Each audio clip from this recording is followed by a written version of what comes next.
Hello and welcome to a new video with Steve of Steve Math, and it's summer, which is pretty exciting in my opinion, but I wouldn't be surprised if you as a parent have already had some issues with getting your kids to do things you want them to do this summer. So I have an idea for you, and that's what this video is about. I want to talk to you about how to gamify your summer. So first off, what do I mean by gamify? This may be a word that you haven't heard before, or that you're just not sure about, or maybe you're an expert at it already. It's a word that's come into prominence in education, at least a little bit. Maybe not everyone has heard of it, but it's the idea of taking what you're supposed to already be doing, like learning, if we're talking about school, and turn it into a game using aspects of games that people really enjoy, the things that make them want to keep playing the game. So that could be as big as like creating a whole theme of like having quests instead of like assignments, or in this case maybe chores, like turning your chores into quests to complete. Or it could be taking like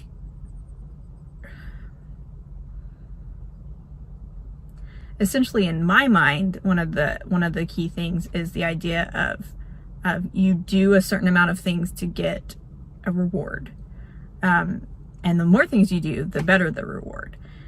That's kind of the way a lot of games kind of keep you going these days, is that, you know, and maybe your kids aren't old enough to be playing these kinds of games, but games where there's a bit of grinding to them. Like if you think about like, how are these like big games so popular when they're essentially making you do chores? Well, part of it is that the chore is still a game, but there's also some sort of in-game reward for you going through these chores. There's a nice little, what is the chemical? A nice little, like, you get a serotonin boost, right, for turning in the quest and for getting something in return. So it's the idea of taking that thing that we already know we like because of games, and using that to help motivate us to complete our everyday tasks.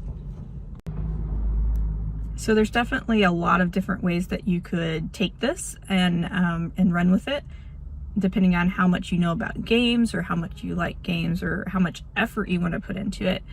Is really dependent on you, and also really your kids' interest in games. Like if you have some kids that are really into games, they'll be super into this. I also think that the younger you start this, probably the better the payoff, because I'm gonna be honest, your teenagers may look at you and roll their eyes when you suggest this.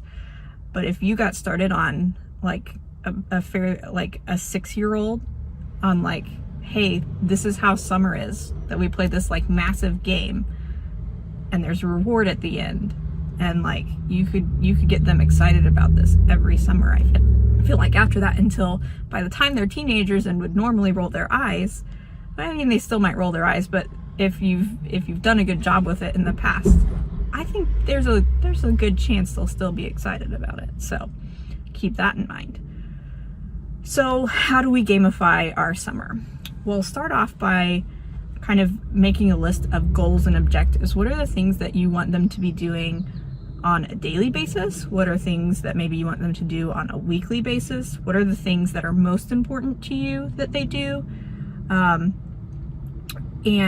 also, what are the things that, like, list a few things that should be relatively easy, but are still things that they should be doing. So what I mean by that is, when I try to gamify my own life, one of the tasks I put on my list of things to do is always like, wake up.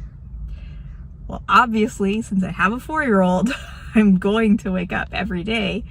I mean, I hopefully would even without a 4-year-old, but like, I have a very good alarm clock right now in the form of a tiny human. But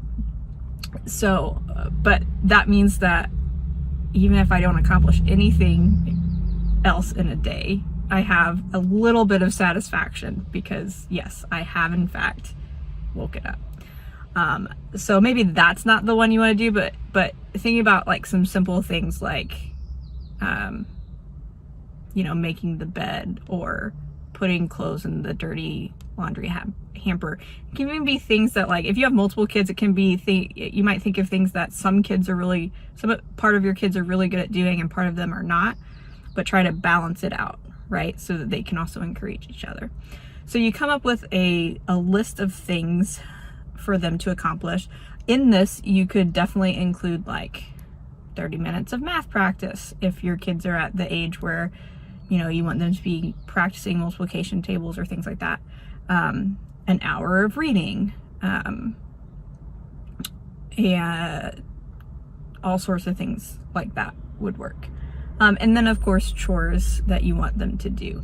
And some of those chores should be like pretty routine, but also think about some like bigger chores that maybe are things that you guys don't have time to get around to during the school year. And so it's summertime, so you maybe have in your head like, oh, wouldn't it be great if we did just clean the whole house really well? Put those on there, because the next thing we're going to do is we're going to assign point values to this. And so if you're really going big into this idea of making it a game, instead of just like saying that they're points, you could say that it's experience, because experience helps you like level up and get to do cooler things. Or you could make yourself some kind of currency to use, like gold pieces, which don't really use gold, obviously, but things that you might receive in exchange for doing something in a game. Rupees from Legend of Zelda, whatever you want that makes sense. But if you don't want to do a whole bunch of prep work on that, just saying that they're points is fine.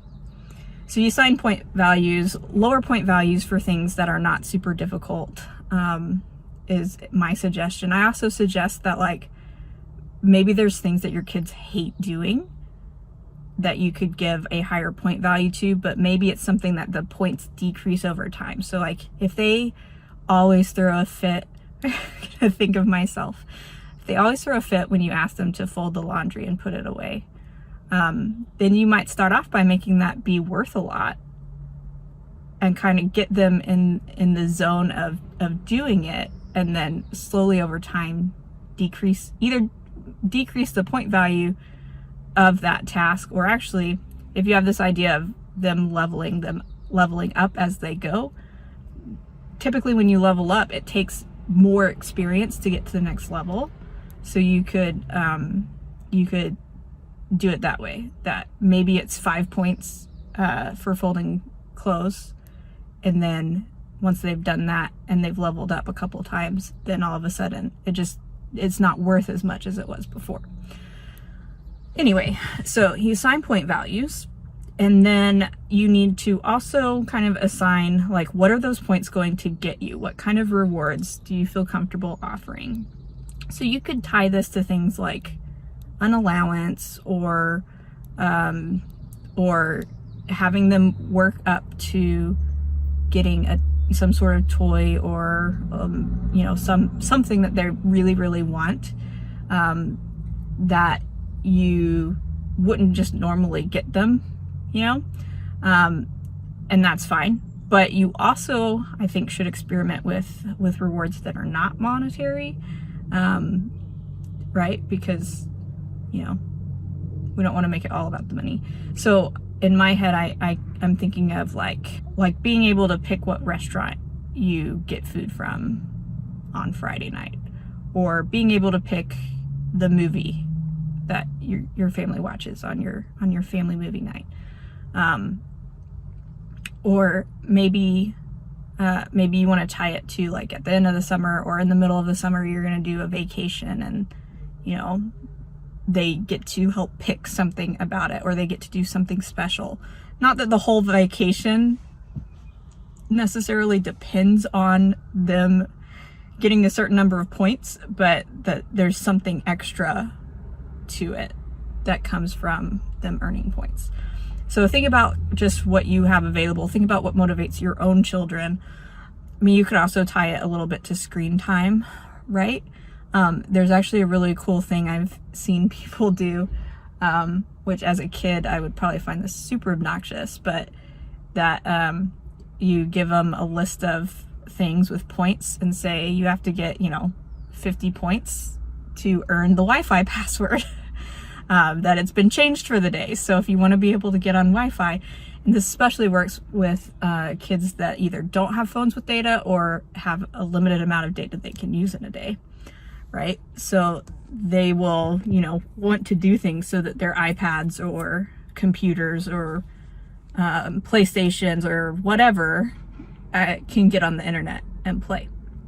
So you can tie it there to kind of like, hey, screen time is a thing, probably something that happens a little more in the summer than during the school year, but why not tie it to them doing productive things in the meantime?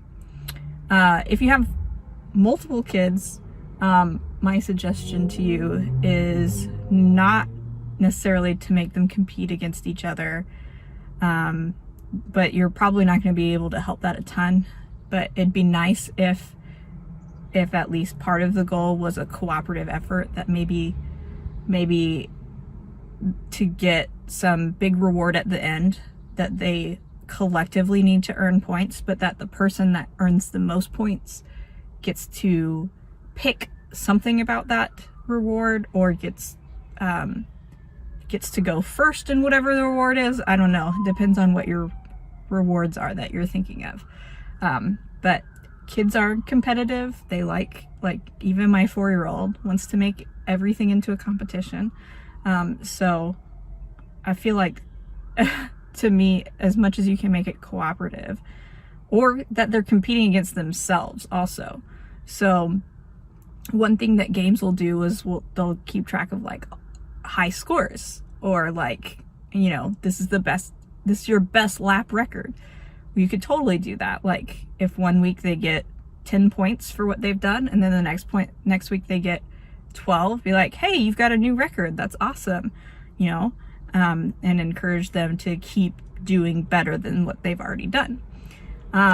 You can also maybe like incorporate some math into this, which is actually originally why I thought about doing this, because originally my thought was, if you've got your kids want something big, like maybe they're begging you for a Nintendo Switch, or they're begging you for a new iPad, or they're begging you for something, you could say, okay, we're going to put a system in place where you can earn this.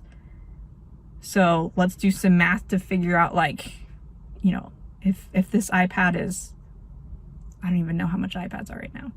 If this Nintendo Switch is $300, we could turn that into 300 points. Like if you want 300 points, you'd probably want them before the end of the summer so you can play the Switch during the summer. But like how many points does that mean you need a week? Or, you got 10 points this week, so how many weeks is that going to take you? You can kind of turn that into a math problem that they can try to work out, which, I love turning things into math problems. It's pretty great. One of my pieces of advice here is to definitely plan out how you're going to keep track. You could basically create kind of a table or spreadsheet. Like you could actually create an Excel spreadsheet, which is what I normally do whenever I'm trying to trick myself into being productive with this. But that's not necessarily super like nice looking or fun. So you might try like to get some sort of template or something off of Word for like I'm thinking of like a potty chart or even a chore chart, which I'm sure there's plenty of templates out there. And then you could edit it to kind of account for what you're doing. Depending on how old they are, you can expect them to keep track, but kind of pay close attention to make sure that they aren't tempted to fudge the numbers a little, and then follow through. So if you realize you've made it too easy or too hard, that's one thing. You can probably be like, okay, I need to make this change, but try to make it like a gaming sort of change. Like, oh yeah, you got to the 60 points I said you needed to get this reward, but oh no, there's a boss fight now. So typically, like at the end of like a quest line in games, there'll be some sort of big bad guy or whatever that you have to defeat. So maybe the boss is you know, them cleaning up their room really well, like dusting and vacuuming, and it's got to look really great. And so they'll probably be annoyed that you sprung something else on them when they thought they had the reward, but it still fits into the gamifying thing. So I feel like maybe that'll be better. And definitely you can look into, you know, resources for gamifying and probably find some cool things that people have done to make it more exciting. Hey, thanks so much for watching. I hope you enjoyed this video. I hope you'll give it a thumbs up to show that you like it. Smash the like button, perhaps, is what the kids say. And go ahead and subscribe if you're not already. I've got some more ideas for summer projects that I think you might like. So if you're watching this one, that I think you might like. So definitely make sure you're subscribed. One more thing that I forgot to mention. I would love to see how you end up gamifying your summer. So if you would like to let me know in the comments, or if you want to be able to tag me in a picture, my Instagram and Twitter are both at KSteveMath without a second E. I have them on the screen, of course, so that you can see them, but you can tag me in a picture or post or whatever on either of those two platforms. And if I get a lot of cool responses, then, or not cool, no pressure. But if I get some responses, then I will plan to show them off in a video, a future video about gamifying as well. So hope to see some comments from you. Thanks for watching. Bye.